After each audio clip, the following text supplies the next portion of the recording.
All right, All right. all right. Rolling. What does it mean to be a Ballard Bomber? Well, let's see, that is an interesting question, which I've not thought about in, I don't know, how long? A long time. Well, let's see, I don't know anymore, it's been a long time. And it's bizarre because this building that we're sitting in right now, I'm like, where are we? Because this is not the building that I went to school in. So I keep looking at what I guess is now called the middle school, and I'm thinking, that's the high school, or it wasn't really the high school, it was called Ballard Senior High. And so I tried to drive in there, and went, oh wait, wrong building. But I don't know what Ballard Bombers are like now. But when I was in high school, which was, dating myself, late 70s, and I graduated in 81, when you guys weren't thought of yet, you young people. But we were the Heart of Iowa Conference, and we really didn't like Nevada. I don't know if you like Nevada or if you're in the same conference now. Okay, so I still don't like Nevada, but I have an aunt that lives there, and so I pretend because my cousin is married to this girl from Nevada, and I'm always like, oh, yeah, how's Nevada? And then they leave, and I go, oh yeah, Nevada. So it's kind of one of those things that you just always are like, oh, Nevada, and I still call North Puke. So I'm sorry that I had to bring that out, but that's what it was. But I loved going to school at Ballard, and I thought it was great. And so it's just, I think it depends on when you were born and raised and how you feel about it. Now my father, who graduated from Cambridge High School, but he still can't really quite pronounce bombers, and so it comes out bombers or bummers or something like that, and he still calls, I went to, if you know how the elementary schools used to be set up, before there was East and West, there was Cambridge Elementary, Kelly Elementary, and Slater Elementary, and so in my brain, there's still those 3 elementary schools. But my father graduated from Cambridge High School, and if you get his age group and older, they still are calling Huxley Hog Slop. So, that's just kind of the way it is, depends how long you've been there, but I thought Ballard was great, and I still do. Awesome. Anyway. What is it about your Ballard education that gave you the base to start your career / future? Well,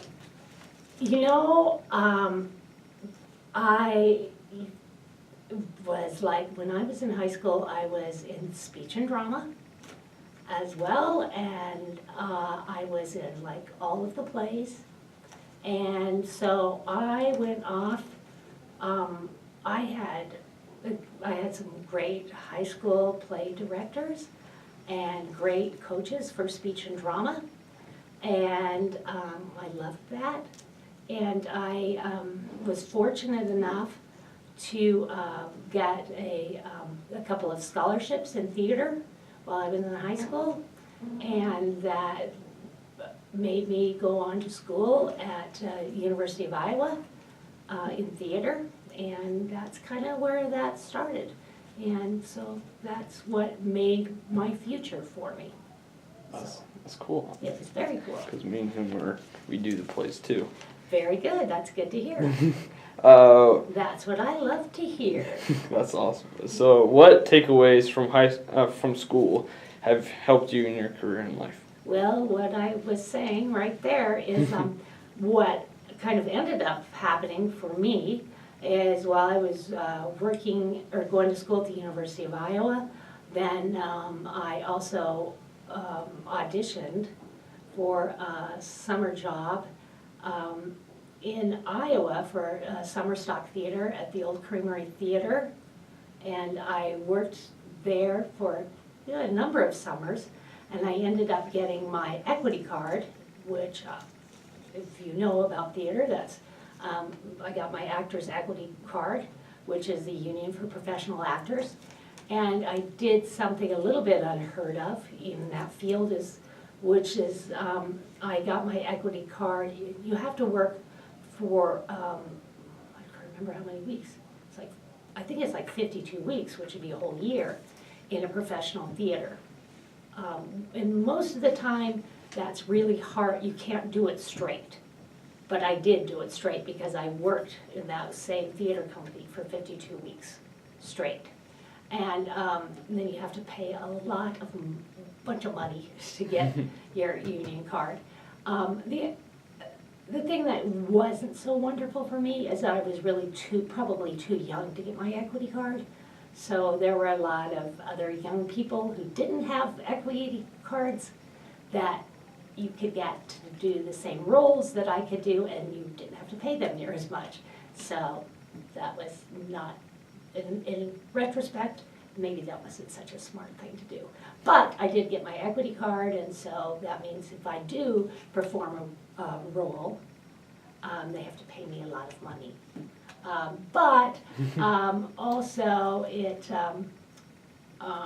but it also means that I can't just go out and do a community theater role, and I can't perform unless it's in an equity show. Okay, so it's like a professional. It's a professional. That's awesome. Yeah. So yeah, I am a professional actor. Top notch. Yeah. Sometimes, yeah. Not to brag. Yeah. Yeah. But anyway, the other thing is though too is that I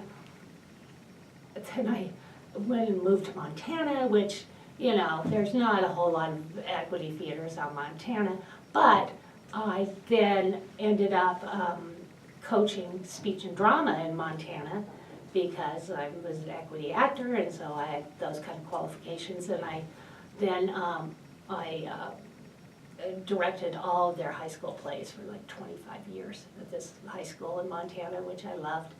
And there's like this couple of generations of kids now out there that just love doing Shakespeare because that's really what I love to direct. So they all just are like, yeah, I like Shakespeare, so you will like Shakespeare. So we did a lot of Shakespeare. So That's so cool. yeah. All right. What traditions were a part of your Ballard experience? Oh, well, again, my traditions just came from being in the theater department and doing that. There were silly things that we did. I remember there was this, what did we call that?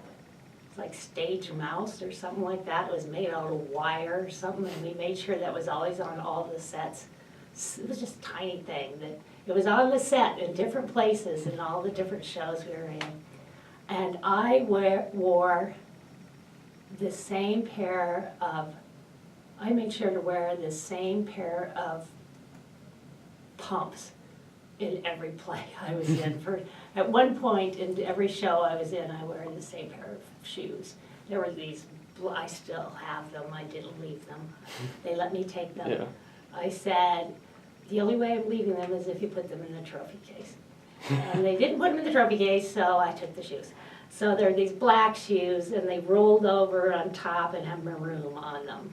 Maroon, they're really ugly, but that's what I had. Those were my tradition. Yeah. So yeah. All right. Last question. If you could use one word to describe Ballard, what would it be? Home. It was home, yeah. And as all these years have gone by, I've discovered that, and I talked to some of my classmates, because I was like the lost classmate, because I was gone for years and years and nobody knew where I was. And then all of a sudden people found me on Facebook, and I was like, and now, so I've been back for since 2013, and I had been gone for, 30 years and stuff. But it's neat to get in touch with everybody from my class. And even though, you know, when you're in school and kind of people are this group, this group, this group, but it's great. My class, everybody's pretty tight. We all would do, pretty much all of us would do anything for one another. And there's probably about 70 some of us left. And we had one of the smallest classes. We had about 85 kids in our class, and there are about, I think there are 9 of kids from my class that are deceased now. But we're all pretty tight, and we all get along really well after all these years. So it's like home, and it's good to see my classmates because we all get along really well. So that's it. That's probably the best answer that we could get out of that. Okay.